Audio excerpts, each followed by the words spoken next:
December 9th, 1941, 2 days after Pearl Harbor. John Carson's hands shook as he read the letter. Not from fear, from rage. Classification 4F. Unfit for military service. No. He said it out loud. To no one. To everyone. No, no, no. His mother appeared in the kitchen doorway. She'd been crying. She saw the letter and cried harder. John, sweetheart, don't.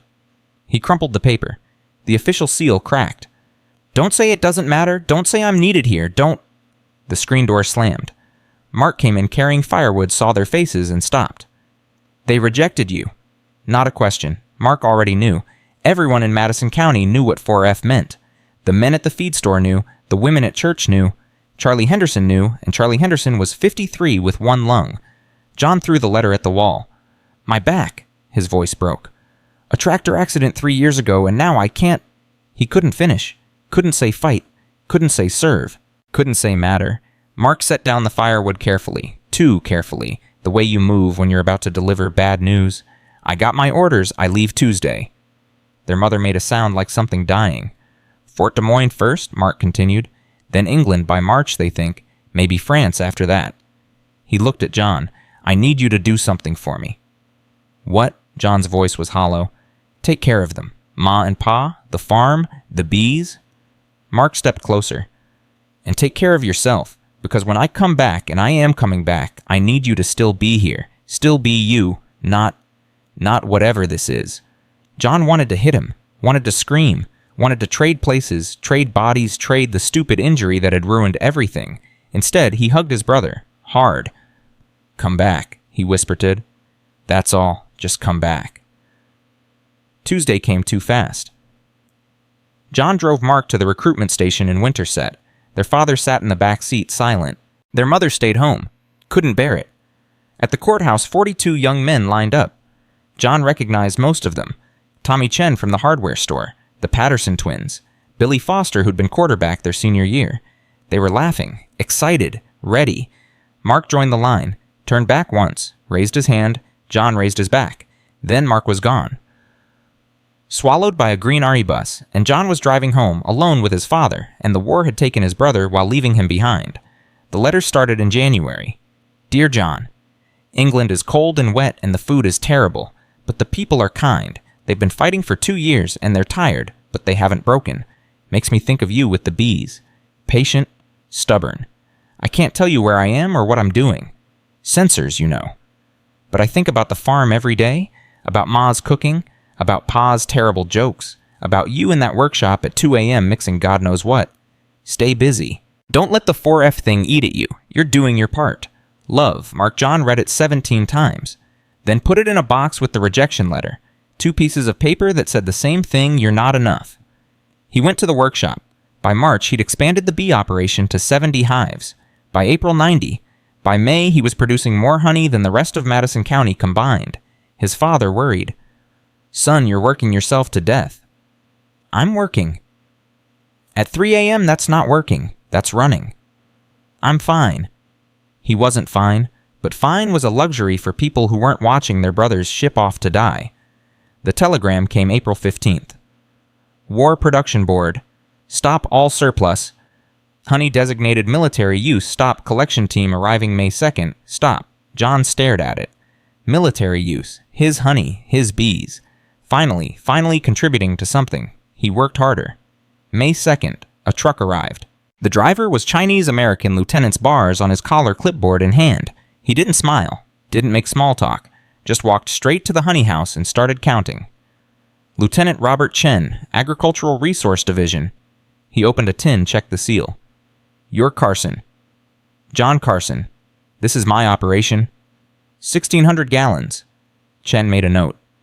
Grade A quality, medical ration production, and special requisition. Special requisition, Chen looked up, sharp eyes behind wire-rimmed glasses. Chemical research. They're testing honey as a lubricant substitute. Petroleum's tight. They need alternatives. John's brain caught fire. Has it worked?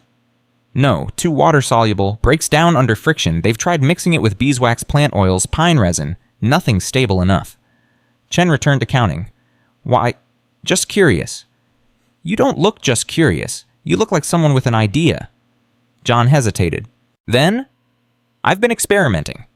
Nothing professional, but I've mixed compounds that stay stable across temperature ranges. Used them on farm equipment. Chen stopped counting. Show me. They went to the workshop. John opened his notebook. 17 failed batches, temperature logs, viscosity tests, the crude equipment of an amateur with too much time and too much guilt. Chen flipped through pages. Stopped at mixture 12. Honey beeswax linseed oil, pine resin, 3:1.5 ratio. He looked up. You test this under load, on wagon axles, door hinges, tractor joints. Results. Silent operation for 6 weeks minimum, no breakdown at temperatures from 20 to 95 degrees. Chen pulled out a pen, started copying ratios. Wait, John said. Why do you care about silent operation? I don't, but the Army does. Chen kept writing. Supply trucks moving at night, artillery that needs to relocate without giving away position, equipment that can't make noise. He finished writing. Looked at John. Men die when wheel bearings squeak. You understand that... John's throat tightened. Mark was over there. In France somewhere. Moving supplies, running reconnaissance. I understand. Good.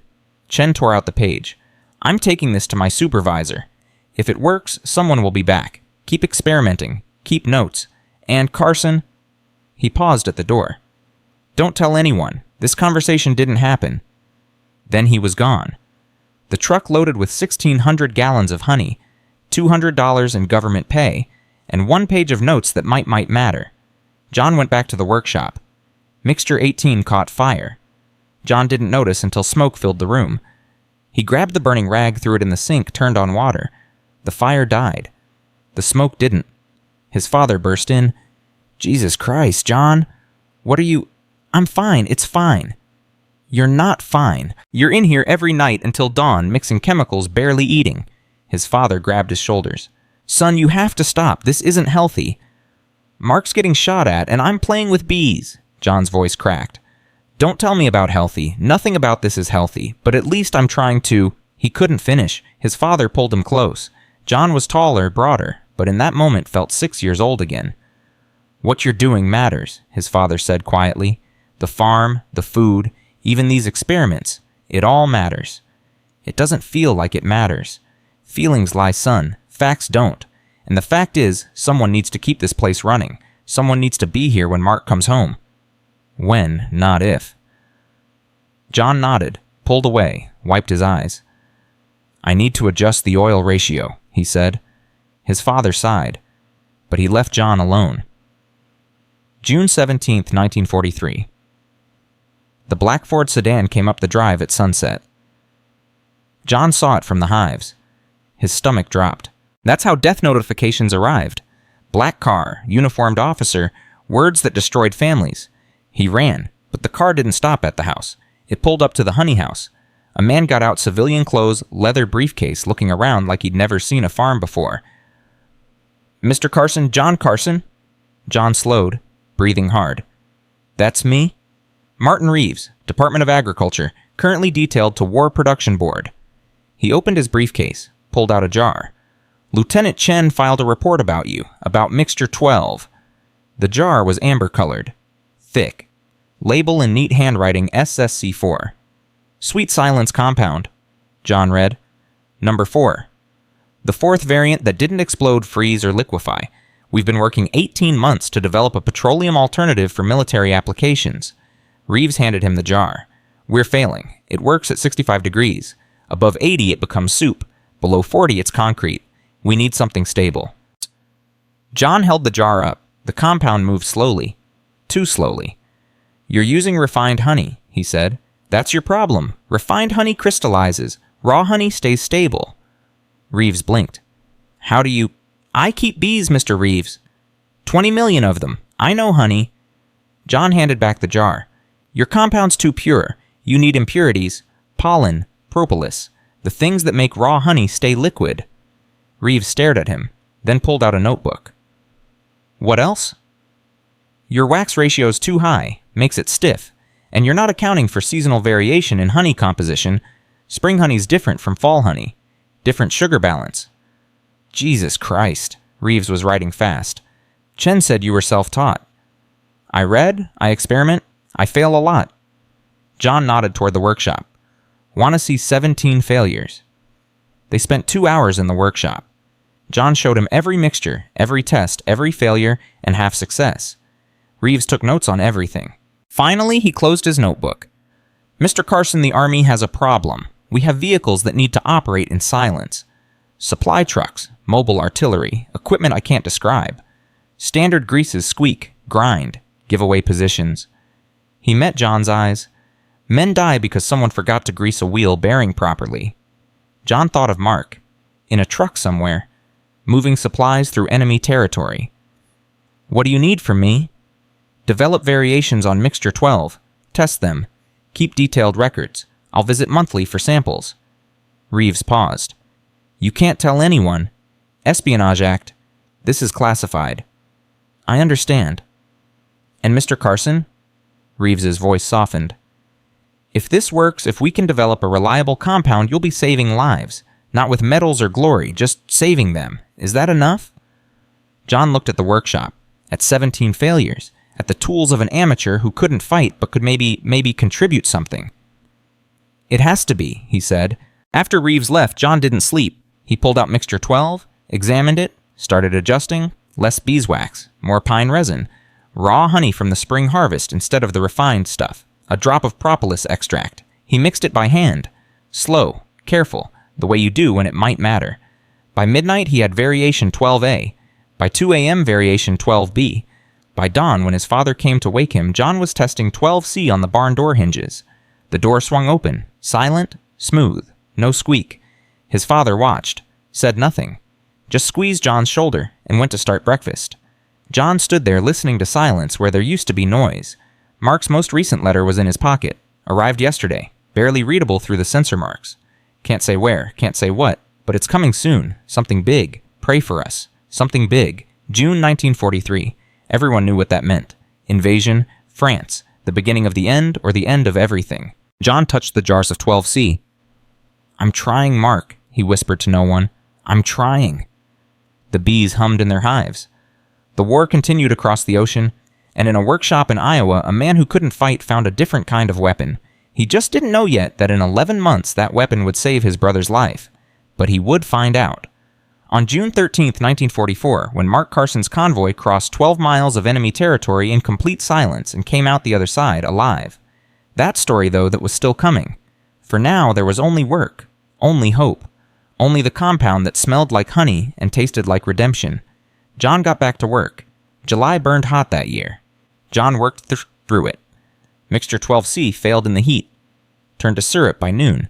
John poured it out and started again. 12D, less linseed oil, more pine resin. He tested it on the tractor at 4 a.m. when the temperature dropped to 62 degrees. Silent. Perfect. Then again, San at 2 p.m. when it hit 94. The compound held. He wrote everything down. Temperature. Humidity. Load weight. Duration.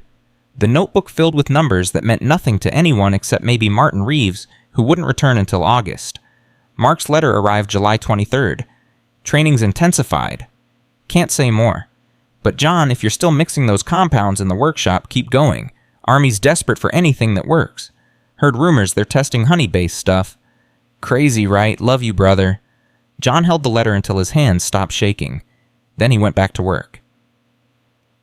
August 3rd. The Black Ford returned. Reeves got out carrying a metal case. He looked older, thinner, like he hadn't slept in weeks.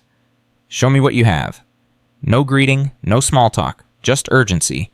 John led him to the workshop, lined up 6 jars on the workbench, 12C through 12H. This one, he pointed to 12E, stable from 15 to 110 degrees, silent under load, no breakdown after 8 weeks continuous use. Reeves opened the jar, smelled it, touched it, rubbed a small amount between his fingers. Honey beeswax, pine resin, linseed oil, and... He paused. What else? Propolis, just a trace, and I use only spring honey. Fall honey crystallizes. How much propolis? 2% by weight. Reeves pulled out his notebook, started writing. His hand trembled slightly. Are you okay? John asked. No. Reeves didn't look up. We're losing men every night because trucks squeak and give away positions.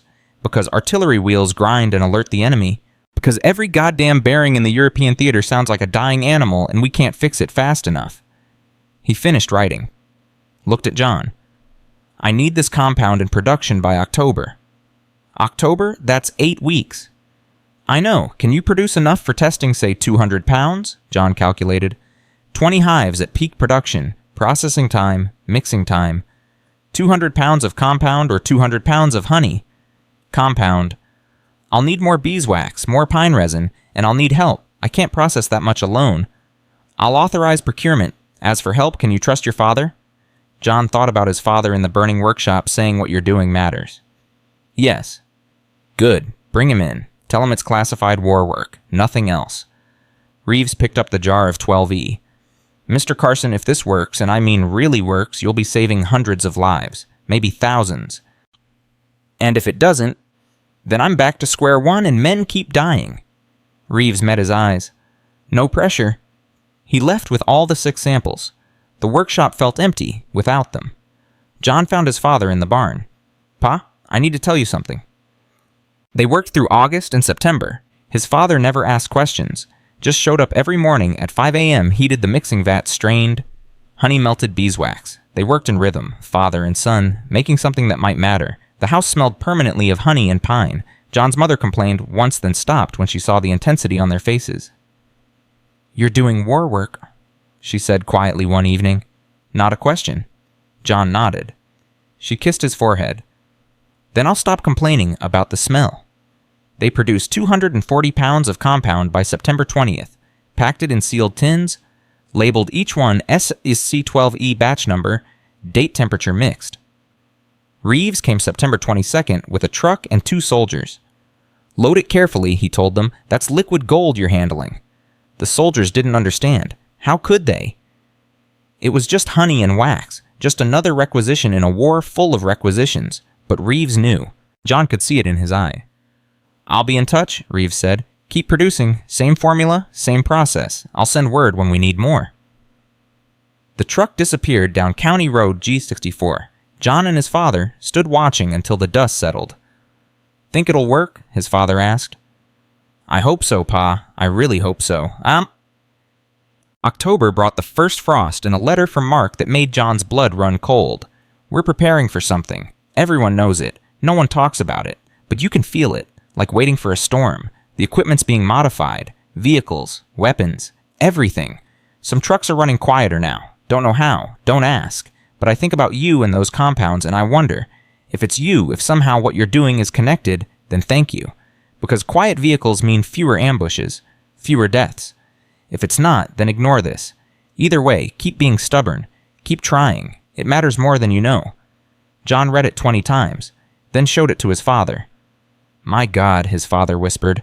He knows. He doesn't know he knows, but he knows.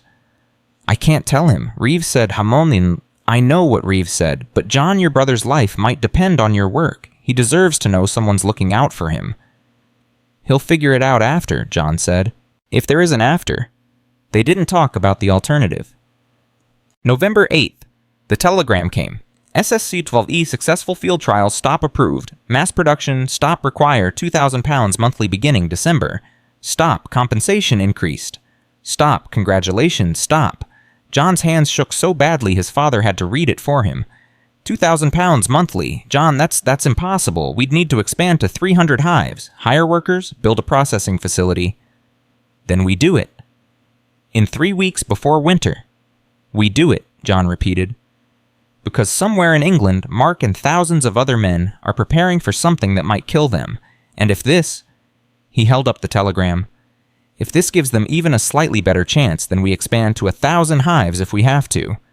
His father stared at him, then nodded. I'll call the bank. You call the lumber yard. They worked through November like men possessed. Hired 6 workers from town farm boys, too young or too old for the draft. Built a proper processing facility in the North Field.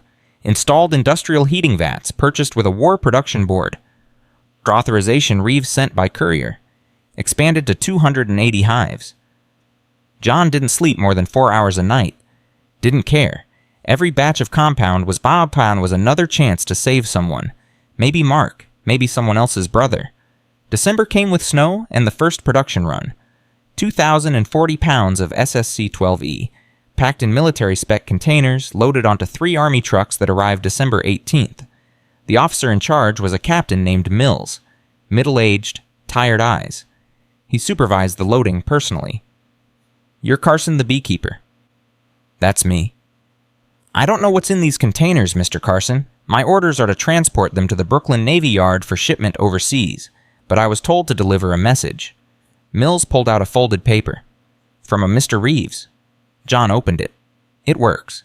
Better than anything we've tested. Vehicles running silent across all European climates.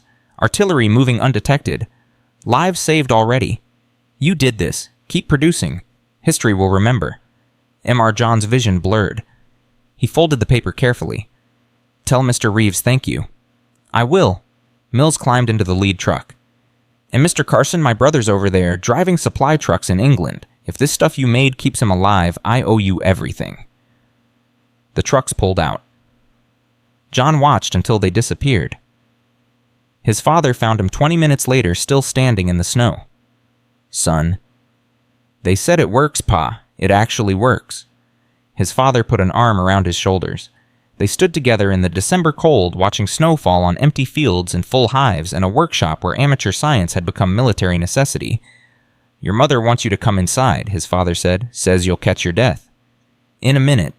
But he stood there longer, thinking about Mark, about Captain Mills' brother, about all the men whose names he'd never know, but whose lives might be a little bit safer because a farmer in Iowa refused to accept that he was useless. Guinea. Christmas 1943 was quiet. Mark's letter arrived on Christmas Eve. The censor marks were heavier than ever, whole paragraphs blacked out. But between the lines, John could read the truth. It's coming soon. Spring, maybe. Everything's pointed toward one objective. Everyone's scared. Everyone's ready. I think about home every day. About the bees, about you in that workshop, about Pa's terrible jokes and Ma's cooking. If I don't make it back, the next 3 lines were completely blacked out. Know that I love you all, and I'm proud of you, John, more than you'll ever know. John folded the letter carefully, put it with all the others in the box under his bed. 37 letters now, a paper trail of a war he couldn't fight connected to a brother he might lose. He went to the workshop. Mixture 12E sat in a fresh batch on the workbench. He opened the jar, smelled honey and pine and hope. "Keep him safe," he whispered to it, to God, to whoever was listening. "Please, just keep him safe." The compound had no answer. It was just chemistry, just honey and wax and a farmer's stubborn refusal to accept defeat.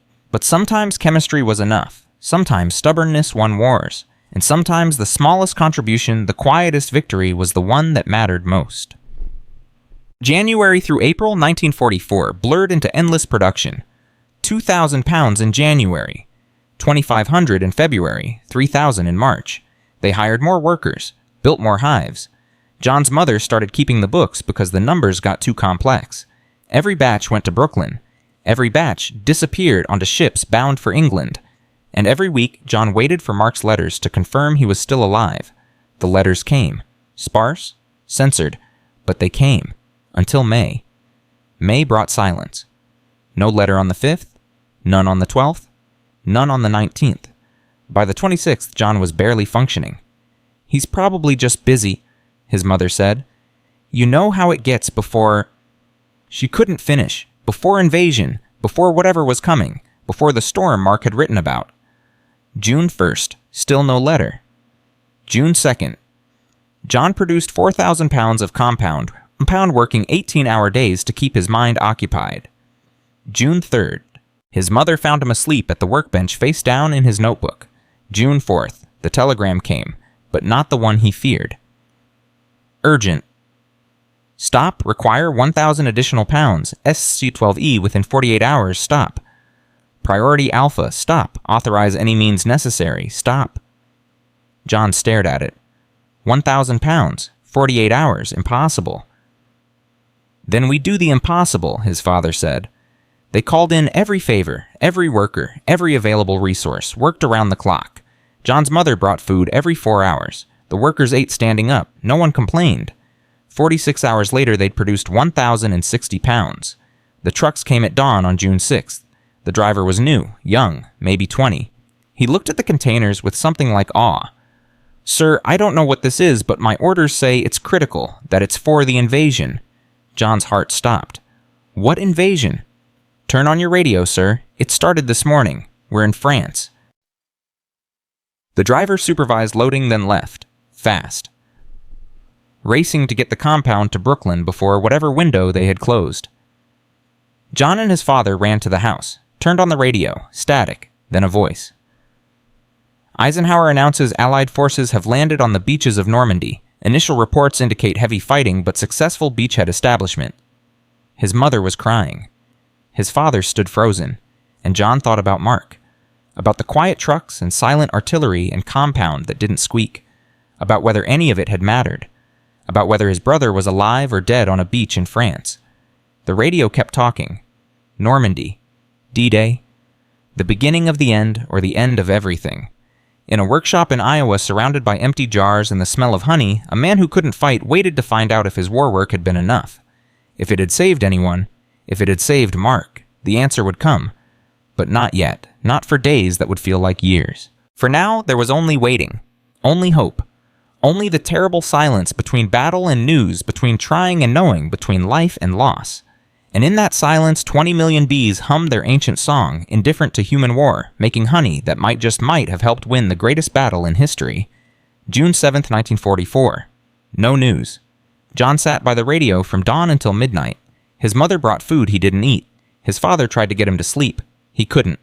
The broadcast repeated the same information. Allied forces on Normandy beaches. Heavy casualties. Fierce fighting. No names. No units. Just numbers that meant everything and nothing. Somewhere in France, Mark was alive or dead, and John had no way to know which. He went to the workshop at 3 a.m., opened a jar of SSC-12E, stared at it like it might have answers. "Please," he whispered, "please let it have mattered." The compound just sat there, silent, like everything John had made. Like everything he'd tried to do. His father found him at dawn. "Son, you need to rest." "What if he's—" John couldn't say it. "Then we'll deal with it. But until we know, you have to keep going. That's what Mark would want." John nodded, didn't believe it, kept working anyway because stopping would mean giving up, and he couldn't do that. Not yet. June 8th. Still no news. Production continued. 2 workers quit, couldn't handle the pace. John worked their shifts. His hands bled from stirring vats. He wrapped them and kept going. June 9th. His mother made him eat at gunpoint. "If Mark comes home and finds you've worked yourself to death, I'll kill you myself," she said. He ate, tasted nothing, went back to work. June 10th. The radio announced Allied forces had linked the beachheads. Progress being made. Still no casualty lists, still no names. June 11th. John fell asleep at the workbench again. Woke up to his father shaking him. "There's someone here to see you." Martin Reeves stood in the doorway. He looked like he'd aged 10 years in 2 weeks. "Mr. Carson, can we talk?" They walked to the house. Reeves declined coffee, sat at the kitchen table, pulled out a folder. "I can't tell you much. You understand that." "Is my brother alive?" John's voice cracked. "I don't know. I'm not in that chain of communication.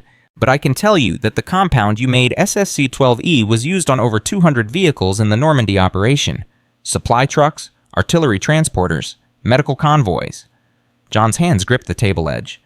"It performed beyond expectations," Reeves continued. "Vehicles moved through enemy-controlled territory undetected. Sound discipline was maintained even under heavy load. Initial reports indicate..." He paused. Looked at John directly. "Significant reduction in ambush casualties for units using treated vehicles." "How many lives?" "Can't quantify that yet. But Mr. Carson, entire convoys made it through areas where previous missions failed. One unit reported traveling 12 miles through German positions without detection." Reeves opened the folder, pulled out a photograph. It showed 6 army trucks lined up in formation. On the hood of the lead vehicle, someone had written in white paint, "Sweet Silence." "That's Charlie Company, 2nd Battalion, 28th Infantry Division," Reeves said. "They named their convoy after your compound, because it kept them alive."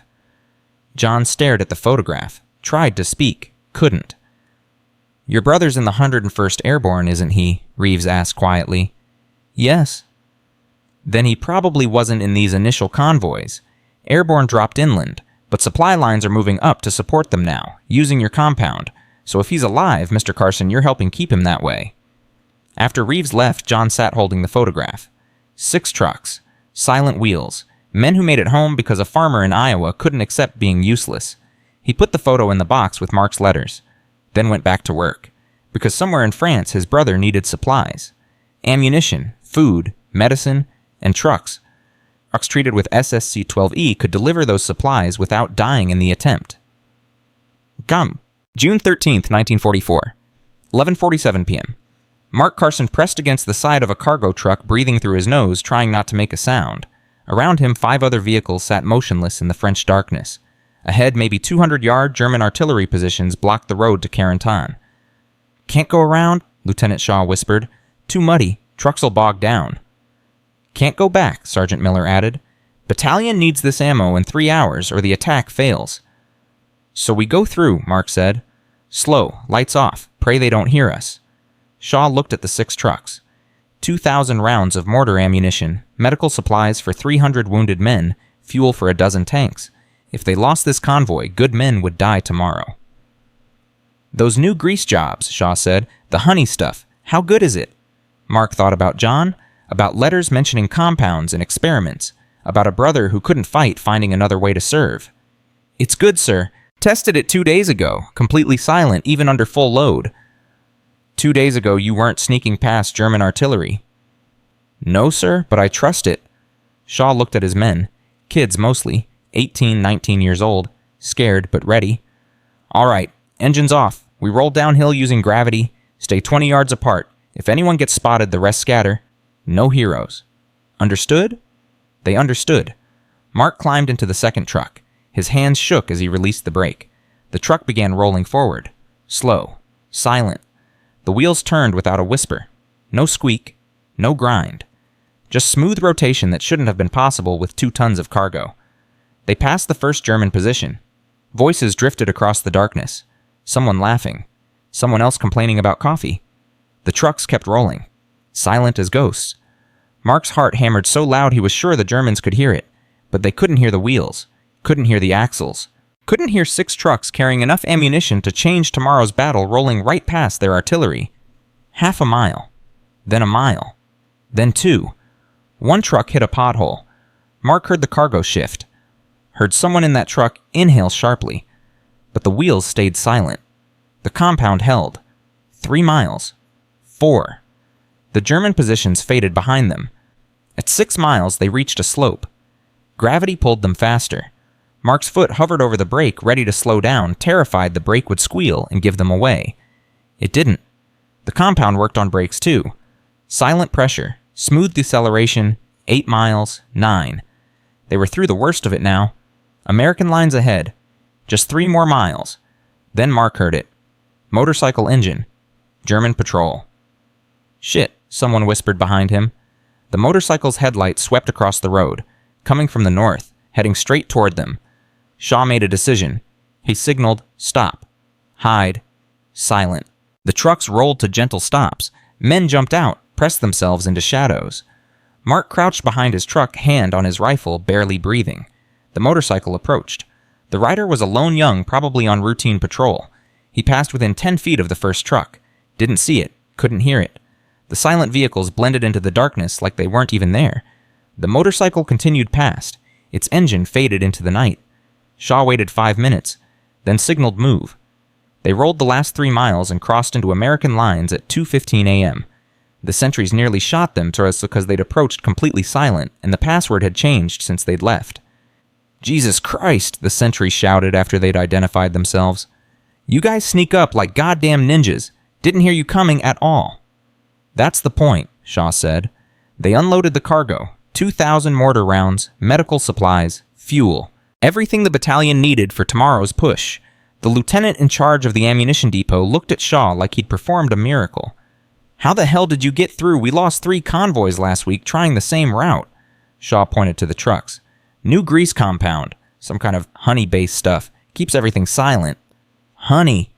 The lieutenant laughed. "You're telling me honey saved your ass?" "I'm telling you we drove 12 miles through German positions and they never heard us coming. So yeah, honey saved our ass." Mark stood by his truck, running his hand along the wheel hub. The compound still coated it golden brown, slightly sticky, smelling faintly of pine and sweetness. He thought about John, about a workshop in Iowa, about a brother who'd been told he was useless and had refused to believe it. "You did it," Mark whispered. "You crazy son of a bitch, you actually did it." So, June 15th, 1944. The letter arrived in Madison County. John was in the honey house when his mother came running. She was crying. He thought the worst. No, he's alive, John, he's alive." She thrust the letter into his hands. He read it standing there, legs shaking. "Dear family, I'm okay. Can't say much because censors, but I'm okay, and I wanted you to know. John, I don't know if you'll understand this, but a few nights ago my convoy had to move through bad territory, really bad, the kind where convoys don't usually make it. We made it because our trucks ran silent. Some new compound they're using on wheels and axles. Honey-based, the lieutenant said. Made by some farmer in Iowa. I don't know if it was your honey. Probably just coincidence. But I thought about you anyway. About those experiments. About what you wrote last year about making something that mattered. If it was you, if somehow what you've been doing in that workshop is connected, then you saved my life. You saved 6 trucks and 30 men. If it wasn't, then forget I said anything, but thank you anyway, for being you, for trying. Love always. Mark?" John read it 3 times. His mother was talking, but he couldn't hear her. His father appeared, read over his shoulder, and made a sound like a sob. "It was him," his father whispered. "It was his brother. Your compound saved your own brother." John's legs gave out. He sat down hard on a honey tin. The letter shook in his hands. He'd known the compound worked. Reeves had told him, but knowing abstractly that you'd saved lives and knowing you'd saved your brother's life were entirely different things. "John?" His mother knelt beside him. "Sweetheart, are you okay?" "He's alive." John's voice broke. "He's alive, and the compound worked, and he's alive." He started crying. Couldn't stop. His mother held him. His father's hand gripped his shoulder. And for the first time since December 9th, 1941, when that rejection letter had arrived, John Carson believed that maybe, just maybe, he hadn't been useless after all. Production doubled after that. June through August 1944, the Carson farm produced 6,000 pounds of SSC-12E monthly. They hired 20 workers, built a second processing facility. John's mother handled all administrative work. His father managed quality control. And John worked like a man possessed. Because every jar might save someone, every batch might keep another convoy silent, another soldier alive. The letters from Mark came regularly now, still censored, still vague, but alive. He was alive and fighting through France, and every letter was proof that the work mattered. Other letters arrived too. From Captain Mills, whose brother drove supply trucks and made it home safely. From Lieutenant Chen, who'd been reassigned to the Pacific and reported they were testing SSC-12E for jungle conditions. From soldiers whose names John would never know, but who wrote through official channels to say thank you. The Army sent commendations. The War Production Board increased his pay. Martin Reeves visited monthly and every time looked a little less exhausted. "You're doing it," Reeves said in August. "You're actually doing it. The compound's standard issue now for any vehicle operating in contested territory. We're producing it in government facilities too, but nothing matches the quality of your batches. Something about the Iowa honey." "It's the clover," John said, "and the timing. Spring honey's best. Fall honey crystallizes. Whatever it is, keep doing it. We're planning operations that depend on sound discipline. Your compound makes those operations possible." After Reeves left, John stood in the processing facility, a real building now, with proper equipment and trained workers, and felt something he hadn't felt in years. Pride. Not the hollow pride of being told you're useful. Real pride. Earned through sweat and failure, and stubborn refusal to give up. His bees had gone to war, his honey had become a weapon, and his brother was alive because of it. That night, John wrote back to Mark. Couldn't tell him about the Compound Espionage Act, but could tell him other things. "The farm's doing well, production's up, we're keeping busy. Stay safe, little brother. Come home when you can. There's work here that needs you, but until then, know that every day, in every way I can manage, I'm trying to make sure you have what you need to stay alive. That's all I can do, but I'm doing it as well as I know how. Love, John." He sealed the letter, sent it off, went back to work, because the war wasn't over, Mark wasn't home, and somewhere in Europe men still needed silent trucks and quiet weapons and every advantage they could get, in a workshop that had become a factory surrounded by the smell of honey and the hum of 20 million bees. A man who'd been told he was unfit for service proved that service takes many forms. And sometimes the quietest contribution, the one nobody hears, is the one that saves the most lives. September 1944 brought rain and a new urgency. Mark's letters arrived more frequently now, though they said less. The censors were getting stricter as Allied forces pushed deeper into France. But between the blacked-out lines, John could read the truth. The war was accelerating. Every day brought more fighting, more supplies needed, more convoys running through contested territory, more need for silence. The compound orders increased to £8,000 monthly, then 10,000. John hired 30 workers, expanded to 400 hives. The processing facility ran 24 hours a day in 3 shifts. His father took him aside one morning in October. "Son, you're going to work yourself to death." "Can't stop now, Pa. They're pushing toward Germany. Mark says, well, he can't say much, but I can read between the lines. They need everything we can produce. And what good are you to Mark if you collapse?" John looked at his father, saw the worry, saw the pride, too. "What good am I if I don't try everything I have?" His father had no answer for that. October 15, 1944. Martin Reeves arrived unannounced at 6 a.m. John was already in the processing facility checking the overnight batch. Reeves looked worse than ever, hollow-eyed, moving like every step hurt. "Mr. Reeves, are you—" "I need to tell you something." Reeves sat down heavily on a shipping crate. "Can't give details, but there's a major operation planned. Multiple operations, actually. The final push into Germany. When? Can't say, but soon. And Mr. Carson John, every vehicle in those operations will be using your compound. Every truck, every artillery piece, every mobile unit that needs to move without being heard." John's hand stilled on the mixing vat. "How many vehicles from thousands, across multiple fronts?" Reeves pulled out a folder. His hands shook slightly. "I'm authorized to tell you this much. Your compound has been credited with saving an estimated 1,200 lives since June. Convoys that would have been ambushed made it through. Artillery units repositioned without detection. Medical transports reached field hospitals intact. 1,200 lives." John tried to comprehend that number. Failed. "I don't know if your brother was among those 1,200, Reeves continued, but statistically, if he's been in supply operations at all, your work has kept him safer. That's not speculation, that's mathematics." "Why are you telling me this now?" "Because I might not get another chance." Reeves stood. "The operation's coming. They're going to determine how this war ends. If we succeed, it's over by spring. If we fail—" He didn't finish. "Your compound gives us an advantage.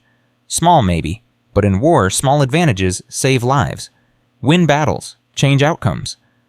He left without another word. John stood in the processing facility, listening to vats bubbling, workers mixing machinery humming, the sound of a farm that had become a weapons factory. His mother found him there an hour later. "John, there's something on the radio, from Europe." They ran to the house. The radio crackled with static, then cleared. "Reports of Allied forces advancing rapidly through Belgium. German resistance appears to be collapsing in several sectors. However, military analysts warn that the advance is outrunning supply lines." John's father turned up the volume. "Critical need for supplies to reach forward units. Weather conditions are worsening with early snow in the Ardennes region. Transportation officers report that sound discipline remains essential as German forces attempt to regroup." Sound discipline, the compound. "They're using it right now," John said. "Right now, somewhere in Belgium, trucks are running silent because of what we made here." His mother gripped his hand. Said nothing. Didn't need to. November brought the first telegram. "Compound performance exemplary. Stop, Ardennes conditions severe. Stop, request, £12,000. Additional December delivery. Stop, lives depend on it. Stop, £12,000 in 4 weeks. During winter, when bee activity slowed and honey production dropped." "It's impossible," one of the workers said. "Then we do the impossible," John replied. He'd said it before, would keep saying it until the war ended or he dropped dead trying. They worked through Thanksgiving. His mother brought turkey to the facility. They ate at their stations. Nobody complained. December brought snow and a letter from Mark that made John's blood run cold. Big push coming. Everyone knows it. Germans are making a last stand. Heard them call it their final gamble. Our supply lines are stretched thin. Every delivery counts. Every truck that makes it through means we can hold. Every truck that doesn't means good men die without ammunition, without food, without medical supplies. I don't know if you're still making that compound. Can't ask. Can't know. But if you are, if somehow you're still part of this, then know that it matters. More than you can possibly understand. Stay safe. Love you all." The letter was dated December 10th. It arrived December 14th. On December 16th, the radio announced German counteroffensive in the Ardennes. The Battle of the Bulge had begun. John didn't sleep for 3 days. Produced 15,000 pounds of compound in 5 days. Shipped it priority to Brooklyn. Prayed it arrived in time. Prayed Mark was alive to use it. The radio reports were brutal. Massive German assault. Allied forces caught off guard. Severe weather grounding air support. Everything depending on ground supply lines. On silent supply lines. December 20th, another telegram. Compound. Critical repeat, critical stop. Weather conditions preventing air resupply, stop. Ground convoys only. Option stop. Request. Maximum production stop. Maximum production. John looked at his workers. Looked at his father. Looked at the vats already running at capacity. We give them maximum production talk, he said. They worked Christmas Eve, Christmas Day, New Year's Eve, New Year's Day. Produced compound until John's hands bled and his vision blurred and his father had to physically drag him away from the vats to sleep for 4 hours. The radio reports slowly changed. Allied counterattack, German offensive stalling, resupply convoys breaking through, silent convoys, running through snow and ice, carrying ammunition and food and hope, making it through because nobody heard them coming. January 15th, 1945. Mark's letter arrived. We held. That was all it said for 3 paragraphs. The censor had blacked out everything else. But at the bottom in Mark's handwriting, the trucks ran silent even in the snow, even when everything else was screaming. They ran silent and they saved us. Thank whoever made that possible. Thank them from all of us. John folded the letter carefully. Put it with all the others. 73 letters now. 73 times his brother had written to say he was still alive. Thank you. John whispered to his bees, to the compound, to God, to whatever had made this possible. Thank you for keeping him alive. February through April 1945 blurred into exhausted triumph. The Allies were winning. Everyone could feel it. The radio reports showed steady advances. Germany was collapsing. The war was ending. But it wasn't over yet. Men were still dying. Supplies were still needed. And John kept producing compound, because stopping meant giving up, and he'd never learned how to do that. April 12th. President Roosevelt died. John's mother cried. His father looked 10 years older. But the work continued. Because the war continued, and soldiers still needed silent trucks. April 25th. American and Soviet forces met at the Elbe River. The radio announcer's voice shook with emotion. The Reich is split. Germany is defeated. It's only a matter of days now. John stood in the processing facility listening to workers cheer, felt nothing, couldn't feel triumph until Mark came home. May 7th, 1940. Germany surrendered. The announcement came over the radio at 2:41 p.m. VE Day, Victory in Europe. The workers stopped, stared at each other, then someone started crying, and then they were all crying, hugging, laughing, collapsing with relief. John walked outside, stood in the spring sunshine, looked at his hives, 500. Now millions of bees, and tried to process that it was over. His father found him there. We won, son. We actually won. Is Mark coming home? I don't know, but he's alive. That's what matters. John nodded, couldn't speak. The weight of 3.5 years crashed over him all at once. Every sleepless night, every batch of compound, every prayer that it would be enough. You did good, his father said quietly. I know you don't feel like a soldier, but son, you fought this war as hard as anyone. You just did it differently. I made honey lubricant, Pa. That's not... You saved 1,200 lives. Reeves told you that. Probably more by now. You kept convoys running. You kept your brother alive. That's not nothing. That's everything. John finally cried. Standing in his bee yard, surrounded by the tools of a war he'd fought from a farm in Iowa, he let himself break down. His father held him. Didn't say anything. Just held him while John sobbed out 3 years of fear and guilt and desperate hope.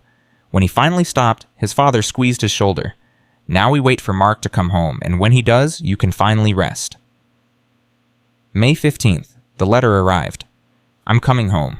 Can't say when exactly armies got to process everyone out, but I'm coming home. Made it through the whole damn war without a scratch. Well, mostly without a scratch. Got some stories to tell you. John, there's something I need to say. Something I couldn't say before because censors, that compound, the honey stuff. I know it was you. Don't know how, don't know why, but I know. And I want you to know that every guy in my unit knows too. We all figured it out. Iowa farmer making honey grease that kept us alive. You saved my life at least 6 times that I can count. Probably more I don't know about. Every silent convoy. Every quiet repositioning. Every time we moved through enemy territory without being heard. You couldn't fight. I know that hurt you. But brother, you fought harder than most. You just did it from home. See you soon. Love you and thank you from all of us. John read it until the words blurred, then showed it to his parents. His mother cried. His father gripped his shoulder and couldn't speak. That night, John went to the workshop. The original workshop where it had all started. It was dusty now. Production had moved to the industrial facility, but the old jars were still there, mixture 1 through 12. The failures that had led to success. He opened jar 12E, the original batch, almost 4 years old now, still stable, still perfect. We did it, he told the compound, told his bees, told himself. We actually did it. Outside, spring turned to summer. The war in the Pacific continued, but Europe was free. And somewhere between processing and discharge and the long journey home, Mark Carson was coming back to Iowa. Coming back to a brother who'd been told he was useless and had proved them wrong. Who'd been rejected from service and had served anyway. Who'd turned 20 million bees and some amateur chemistry into a weapon that had saved hundreds, maybe thousands of lives. The compound sat in its jar golden brown and silent, like everything John had made, like everything that mattered most. Victory had come. The war was won. And in a workshop in Madison County, surrounded by the smell of honey and the evidence of obsessive devotion, a man who couldn't fight finally allowed himself to believe that maybe, just maybe, he'd done enough. Freedom had come to Europe, but for John Carson, freedom would come later, when his brother walked through that door, when he could finally stop working, when he could finally rest. Until then, there were still bees to tend, still honey to harvest, still life to live. And now, for the first time in years, there was hope that all of it had mattered. August 23, 1940. John was in the honey house when he heard the truck. Army transport. He'd heard enough of them over the past 4 years to recognize the engine sound even before it turned onto County Road G64. His hands froze on the jar he was holding. His father appeared in the doorway. John. They ran. The truck stopped in front of the house. The back gate dropped, and Mark Carson climbed out. Wearing a uniform that hung loose on his frame, carrying a duffel bag, looking older and thinner and alive. John couldn't move, couldn't breathe, just stood there watching his brother walk toward him. Mark dropped the duffel, opened his arms. Hey, Johnny! John crossed the distance. They collided hard, holding on like they might disappear if they let go. John felt Mark's ribs through his shirt, felt him shaking. Or maybe John was shaking, maybe they both were. You're home, John whispered. You're actually home. Told you I'd come back. Their mother appeared screaming. Crying, running. Their father followed, moving faster than John had seen him move in years. They collapsed into a family embrace on the front lawn, all 4 of them holding on and not letting go. The truck driver waited respectfully. When they finally pulled apart, Mark saluted him. Thank you, Corporal. Honor to drive you home, sir. The corporal looked at John. You're the brother, the one who made the compound. John blinked. How did you... Word gets around, sir. Entire motor pool knows about the Iowa farmer and his honey grease. Saved a lot of good men. He saluted John, too. Thank you for your service. Then he was gone, leaving John standing there confused while Mark laughed. Surprise Johnny, everyone knows. Well, not everyone, but everyone who drove supply convoys knows. Someone figured it out, traced the compound back to War Production Board, back to Iowa, back to you. By the end, guys were asking if their trucks were Iowa silent before they take them into contested territory. I wasn't supposed to... Espionage Act, I know. Official records probably don't say your name, but the guys who used it know. And we talk, we remember. Mark's smile faded. Can we go inside? I need to tell you something. They sat in the kitchen. Their mother made coffee. Their father just stared at Mark like he might vanish. Mark pulled a small notebook from his jacket. Worn, stained, the pages wrinkled from water damage. I kept this the whole war. Wasn't supposed to, but I did. He opened it. Every time a convoy using sweet silence made it through enemy territory, I wrote it down. Every time someone told me a story about silent trucks saving lives, I recorded it. He pushed the notebook across the table to John. John opened it with shaking hands. Page after page of dates, locations, unit numbers. All blacked out by Mark himself, security even now, but with notations beside them. June 13th, 1944, Carenton approach. 6 trucks. 30 men, 0 casualties. July 2nd, 1944, heard from Baker Company. 12 trucks through St. Lo, silent running, all survived. August 19th, 944, Paris supply run. 20 vehicles, no detection, the entries continued. Dozens of them, hundreds of lives. The last entry was dated May 5th, 1945. Final count 2 847 men confirmed alive because of silent convoys. Real number probably higher. Most will never know why they survived. But I know. We know. Thank you, brother, for refusing to accept useless, for turning bees into weapons, for saving us all. John couldn't read through the tears. His mother took the notebook. Read it and wept. His father gripped Mark's shoulder so hard his knuckles went white. 2,800 men, John whispered. That can't be accurate. Reeves said 1,200. Reeves had incomplete data. I talked to guys from other units, other divisions, every theater in Europe. Mark's voice was steady, but his hands shook. Your compound was used on over 6,000 vehicles by the war's end. Not all of them made it, but the ones that did so because they moved like ghosts. Because some farmer in Iowa figured out that honey and beeswax and pine resin could keep metal silent. I just mixed things until something worked. You saved my life. You saved thousands of lives. Mark reached across the table, gripped John's hand. I need you to understand that. Not feel it, not believe it. Understand it as fact. You fought this war as hard as anyone. You just did it from home. The recognition came slowly, quietly, like everything John had done. September 1940. Martin Reeves visited one last time. He looked healthier now, the war's weight lifting. Mr. Carson, I came to deliver final reports and compensation. He laid out papers. Total production 127,000 pounds of SSC-12E, used on 6 341 vehicles. Conservative estimate 2,800 lives directly saved. Indirect benefits improved supply line efficiency, reduced casualty rates in units with reliable logistics, probably triple that. 8,000 people, John's father said quietly, at minimum. Could be 10,000, could be more. We'll never know exact numbers. Reeves pulled out an envelope. The Army wanted to give you a medal. I told them you'd refuse it. I would, John confirmed. Thought so, so instead they authorized this. He opened the envelope, a check. John stared at the number. That's too much. I can't... That's the calculation of what petroleum-based lubricants would have cost the Army if they'd had to source them on the black market when supply lines were strained. Your compound saved the military roughly $2.3 million in procurement costs. That check is 10%. Reeves smiled. Buy more bees. After he left, John's mother looked at the check. John, this is enough to buy half of Madison County.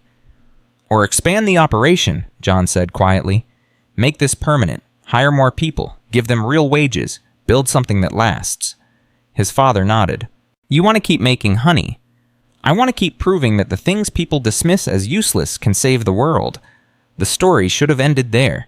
Should have been John and Mark running the farm together, building something lasting, living quiet lives after loud war. But the Pacific Theater still burned. And in September 1945, John received another telegram.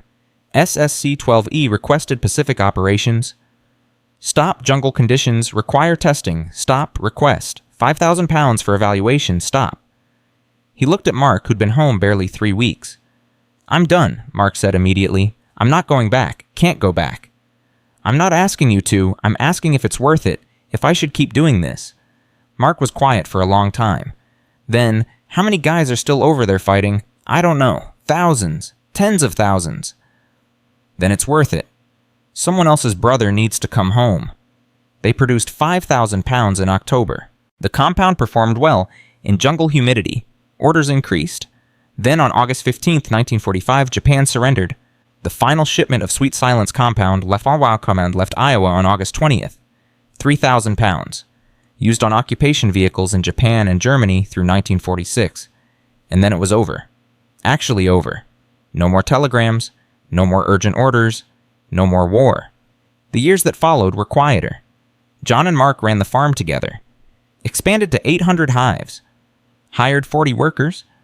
Carson Honey became the largest operation in Iowa known for quality and consistency. They never advertised the war connection. Never mentioned Sweet Silence in promotional materials. It remained classified until 1953 when the Army declassified World War II logistics reports. Even then, John refused interviews. Refused recognition. When reporters came asking about the honey that won the war, he sent them away. It wasn't the honey Hawots, he told Mark. It was the men who used it.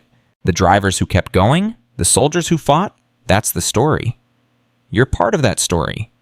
I'm the footnote. They're the text. In 1967, Mark died of a heart attack at age 53. The war had taken more from him than was visible. The stress, the memories, the weight of survival when so many hadn't. His funeral was attended by 67 veterans. Men John had never met but who knew Mark's name, who remembered convoys and silent trucks and a notebook full of lives saved. One of them, a gray-haired man named Thomas Whitmore, approached John after the service. "You're the brother, the beekeeper." "I am." "Mark talked about you, about what you did." Whitmore's eyes were wet. "I drove supply trucks from Normandy to Berlin, every single run using that compound. I'm alive because of you. My kids exist because of you, my grandkids, all of us, because some guy in Iowa figured out how to make wheels stop squeaking. You just saved my life. Don't diminish that." Whitmore gripped his hand. "Thank you, from all of us who made it home. Thank you." 67 veterans, each one with a story, each one alive because metal ran silent through war. John Carson died on January 15, 1971, age 75, in the same house where he'd received his 4F rejection letter 29 years earlier. His funeral was smaller than Mark's. Just family and workers and friends from town. No reporters, no military honors, no recognition. But on his grave, one of the veterans, John's mother, never learned which left a small glass jar. Inside was a golden brown compound that smelled of honey and pine. No label, just the jar. It sat there for years. Through rain and snow and summer heat. Never broke down, never liquefied, never froze solid. Just like John designed it. Stable across all conditions. Reliable when it mattered most. In 1989, a military historian named Dr. Sik, Rebecca Chen, granddaughter of Lieutenant Robert Chen, published a paper titled Silent Warfare, the Untold Story of Logistics Innovation in World War II. It devoted an entire chapter to Sweet Silence Compound and John Carson. The paper noted conservative estimates suggest SSC-12E directly contributed to the survival of 803-200 Allied personnel. Indirect benefits improved. Supply chain efficiency, reduced detection rates, enhanced operational security likely tripled that impact. Yet John Carson received no military decoration, no public recognition, and refused all attempts at acknowledgement. His contribution remains one of World War II's quietest victories. The paper found 17 surviving veterans who'd used Sweet Silence. Dr. Chen interviewed them all. Captain James Miller, age 71. "We called it ghost grease. Put it on a truck and suddenly you're invisible. Not really invisible, but you might as well be. Saved my convoy 4 times that I can count. Probably more I don't know about." Sergeant Mary Patterson, age 69. "I drove ambulances in France. We used that compound on everything: wheels, doors, stretcher brackets. Could move through the night picking up wounded without alerting enemy artillery. How many lives did that save? Can't count them all." Private First Class to David Wu, age 68. "Last convoy before Germany surrender, how did we were running ammunition through territory we thought was clear. Wasn't clear. Germans everywhere. But they didn't hear us. We delivered that ammo. Next day, our artillery used it to support the final push. War ended a week later. You can draw a straight line from that silent convoy to victory. And you can draw it back further to some farmer in Iowa who never gave up. The Carson farm still operates. John's great-niece runs it now. 500 hives, 15 workers. They produce honey that's shipped across the country. In the office hangs a framed photograph. 6 army trucks in formation. White letters on the lead vehicle, Sweet Silence. Beside it, a small brass plaque, John Winslow Carson, 1895-1971. He couldn't fight, so he found another way to serve. Estimated lives saved 3,000 plus recognition received. None requested, none desired. Every year on June 6th, D-Day, the farm hosts an open house. Veterans come. Families of veterans. History students. People who want to remember that war isn't just soldiers and generals. It's farmers and scientists and factory workers. It's people who contribute in ways no one sees but everyone needs.